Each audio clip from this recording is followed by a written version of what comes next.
It's now my honor to welcome Gann Academy's Head of School, Dr. Dalia Hochman, to deliver the keynote address to the graduates of the class of 2022.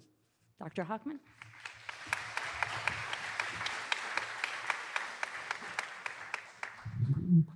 Thank you, Ms. Jacobs. It's wonderful to be here. I usually save my thank yous to the end of the speech, but this year, it feels important to begin with gratitude. Let's acknowledge the team effort that led to the successful completion of our Israel program. Please join me in thanking Simon Luxembourg and the entire My Israel team for all of their hard work and leadership.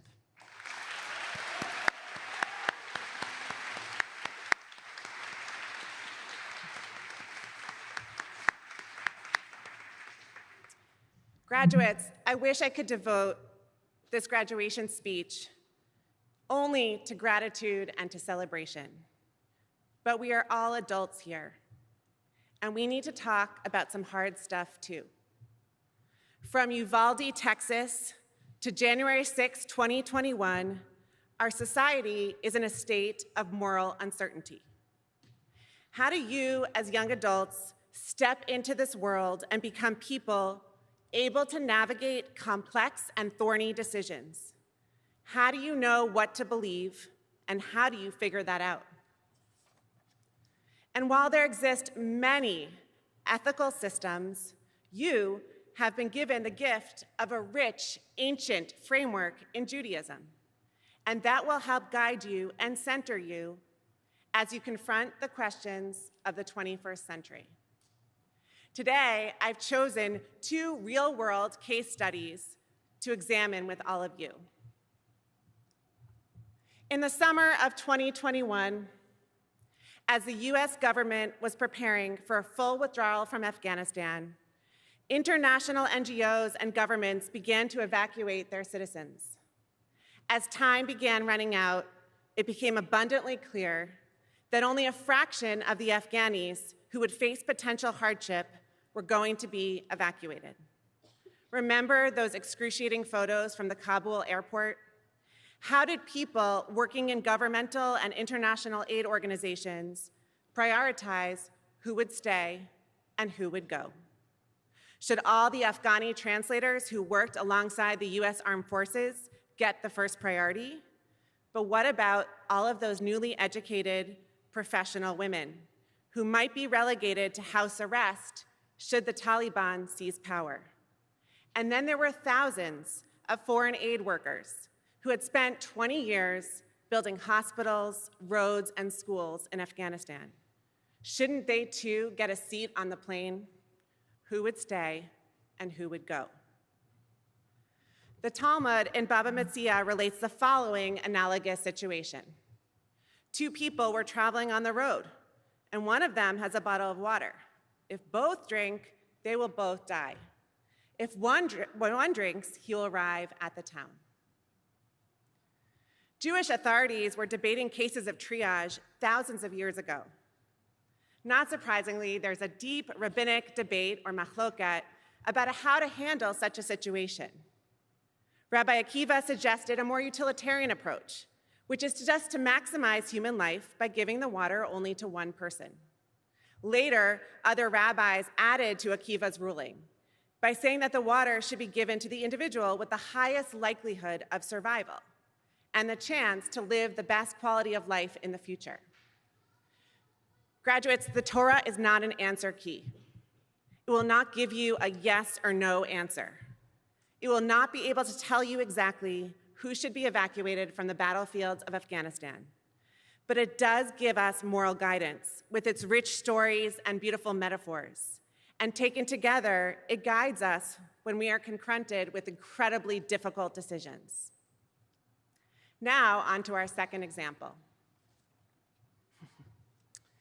Over the last few years, together, as you've been in high school, we have seen artificial intelligence making astonishing and sometimes unsettling advances in how computers interact with humans. New technology allows machines to respond to questions, interpret nuance, and read social cues. Cutting-edge algorithms can combine vision, speech, and language capabilities rather than treat them as separate tasks.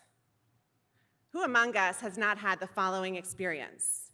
You have a fleeting thought, you're browsing you're doing a search on Google. Maybe you want to buy a baseball bat. Maybe you want to buy a pair of shoes. Maybe you're looking at a ticket for a concert.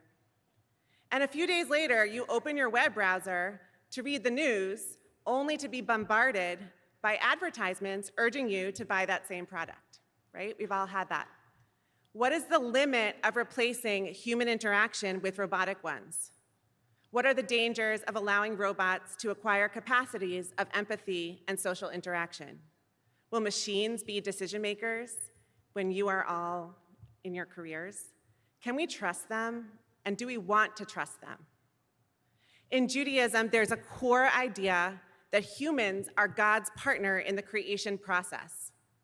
In Breshit, in Genesis, chapter 2, verse 3, it reads, Vayvarech Elohim et yom hashvari'i, vaykadesh oto, kivo shabbat mikol melachto, asher bara Elohim la'asot.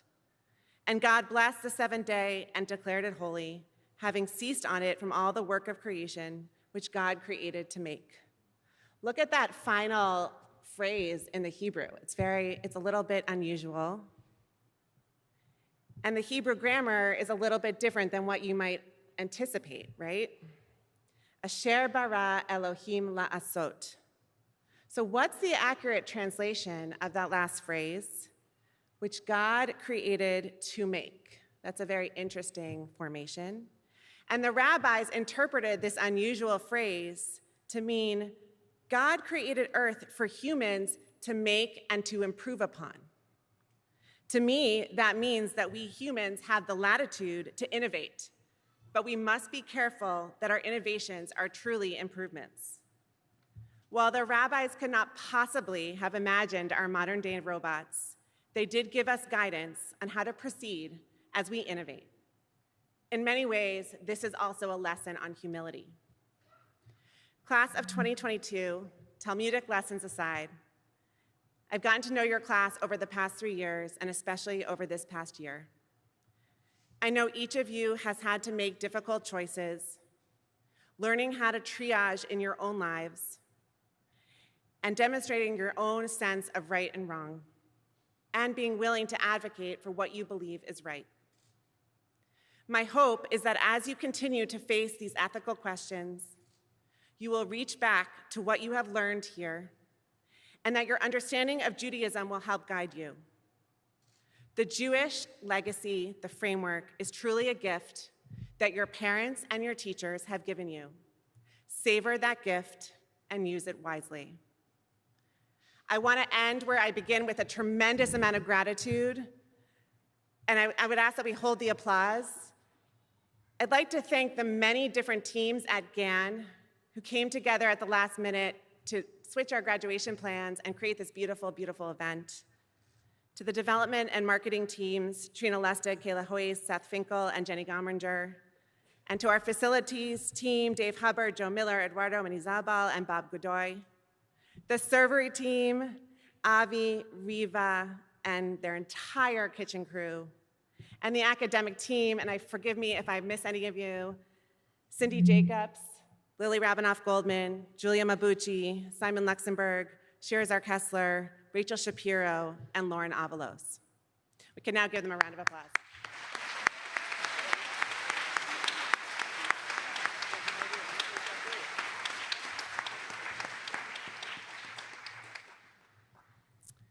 And now there are two really important groups of people that we must thank. The first are the GAN faculty and staff. They, in many ways, you would not be here without their efforts. They are so committed and work hard each and every day on behalf of our students. I would ask graduates that you rise and face your teachers. They're over here. And both sides, both sides.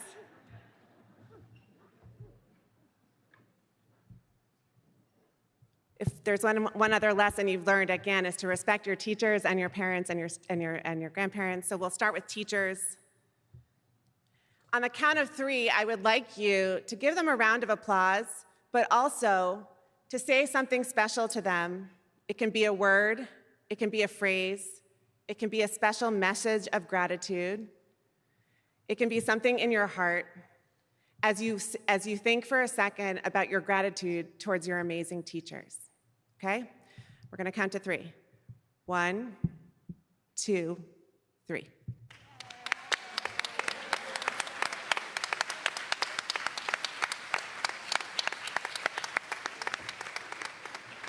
Okay, stay standing, stay standing. Now, turn towards the back and face your loved ones, grandparents, parents, siblings, extended family members, all of whom have come here today to honor you.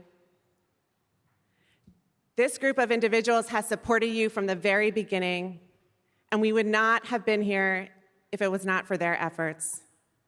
We're going to do the same thing on the count of 3. We're going to give them a round of applause, but also I'd like for you to say a word of gratitude.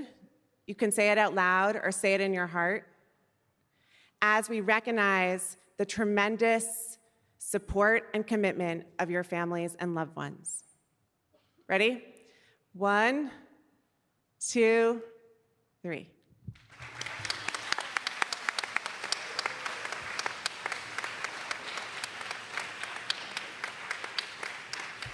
Okay, you may be seated now. Graduates, class of 2022, we are so very proud of you. We congratulate you on your many accomplishments. We honor you and we celebrate you today.